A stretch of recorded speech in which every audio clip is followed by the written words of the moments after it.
And we're back with another Monday preview. I'm your host, the Hockey Princess. We've got three games this upcoming week: Calgary Flames, Nashville Predators, and last but certainly not least, the Vegas Golden Knights. Just as a reminder, make sure to hit that like and subscribe on either Spotify, Apple Podcasts, YouTube, or however you watch or listen to us ramble on a weekly basis or bi-weekly basis if you listen to our Monday and Thursday episodes. And also, if you are going to a game this year, please wait for the whistle. Do not get up while the puck's in play. Even if you're running, it's just getting up while the puck's in play. It's not cool. Not cool. Let's get into it. First matchup that we've got is Chicago versus the Calgary Flames. Calgary is currently 5th out of 8th in the Pacific Division.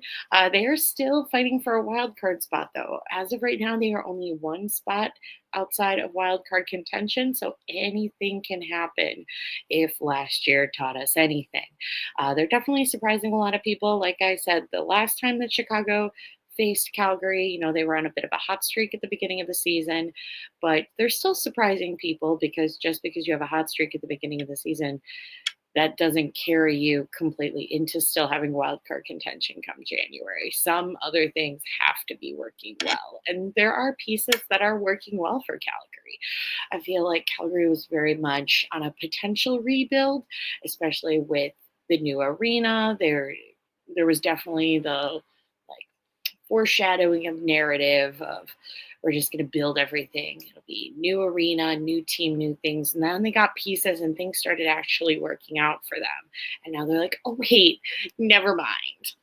Let's just run with what we have. And they also have a pretty decent pipeline in terms of prospects, either ones that are going to be ready soon and some others that might take a little bit longer. For injured reserve, we have some of the same. Kirkland and Mantha are still out on long-term injured reserve.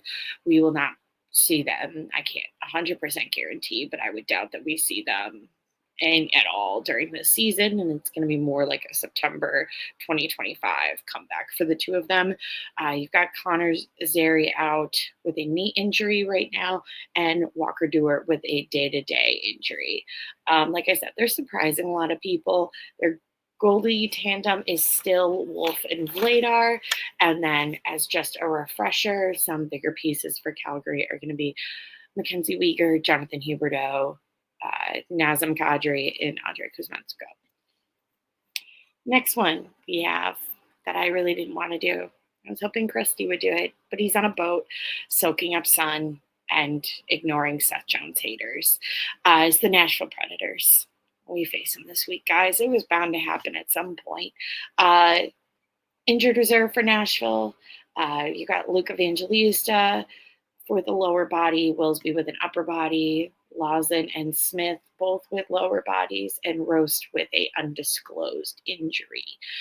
So they've got a little bit of an injured reserve list, but none of their top people are on it. They're all fine. Last 10 for Nashville is 4, 5, and 1. They have a little bit of a homestand this week, so they play Vegas at home on Tuesday, and then they play Chicago at home on Thursday.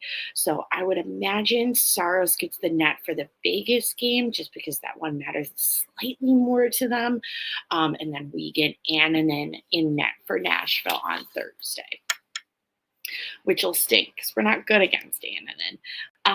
Some bigger pieces for the Nashville Predators. You've got Steven Stamkos, Jonathan Marchessault, Philip Forsberg, Brian O'Reilly, Roman Josi, and Brady Shea. And then last but certainly not least, we have the Vegas Golden Knights. I did get some answers from our friends at Vegas Girls Hockey Pod.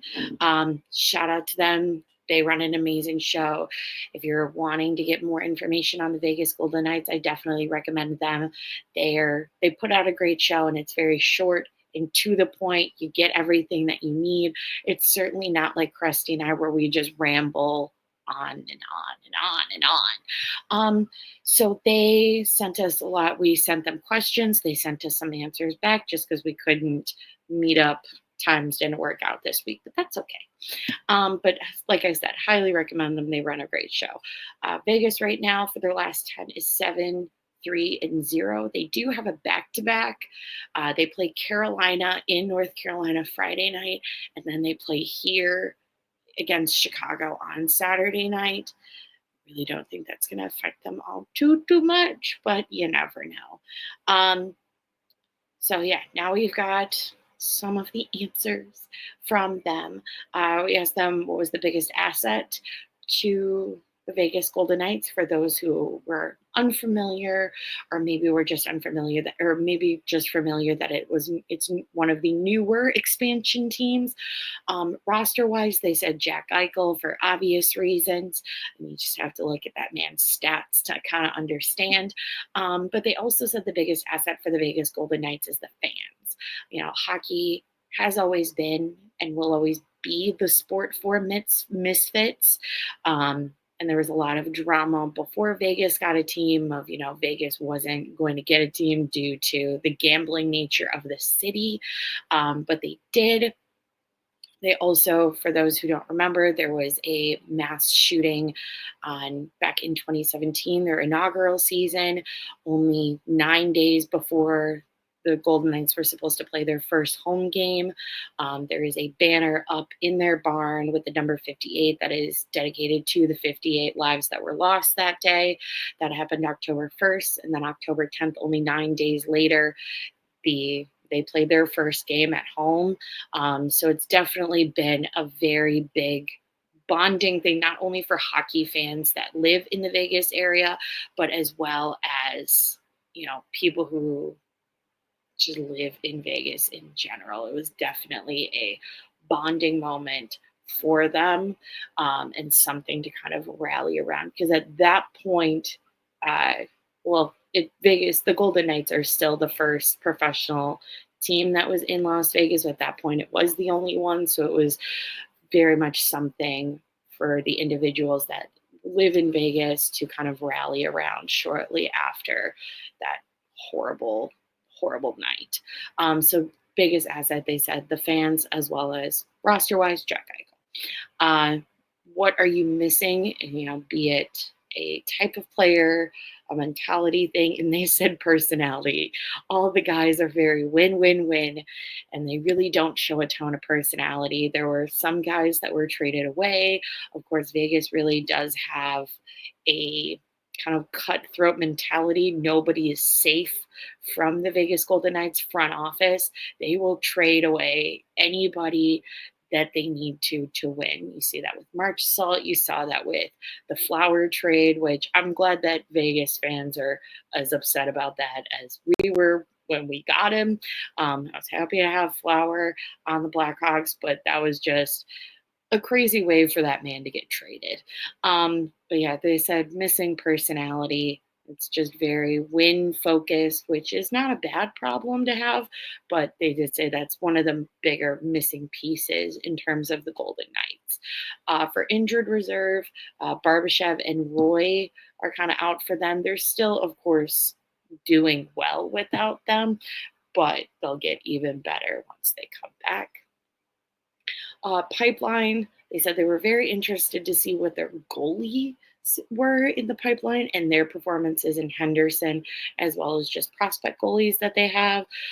Vegas is also one of the funky ones, especially during their cup years where they've made it work on like 3 to 4 different goaltenders in a season, which is wild for most teams because most teams have like one starter or maybe like a 50-50 like the Capitals are running right now. But to have multiple and it still work was kind of just a crazy thing. But now it seems to be Vegas's thing. But as we all know, you can never have too many goalies in the pipeline. So they're very excited to see how the goalies shake up, especially down in Henderson and their prospects. And then finally, we asked them, what are your expectations for, the rest of this season? And as we approach the trade deadline, because we're not super close to the trade deadline, but this is definitely the period of time where people start wondering, who's getting flipped, who may be staying, that sort of thing. Who can be flipped so you can get a player to make a deeper run. In terms of performance, they seem very happy with Vegas's performance, and I would definitely agree. They've had quite a great season. And they believe that they have the mentality and the performance to go back like they did in 2023. I don't doubt it. And then, as far as expectation coming trade deadline, and I quote, I have no idea what our general manager is thinking because, like I said before, the general manager for the Vegas Golden Knights very much is a cutthroat personality. Nobody's safe. We will trade everybody and anybody. To them, they said a lot of people were surprised that Marchessault left and how the Fleury trade was handled.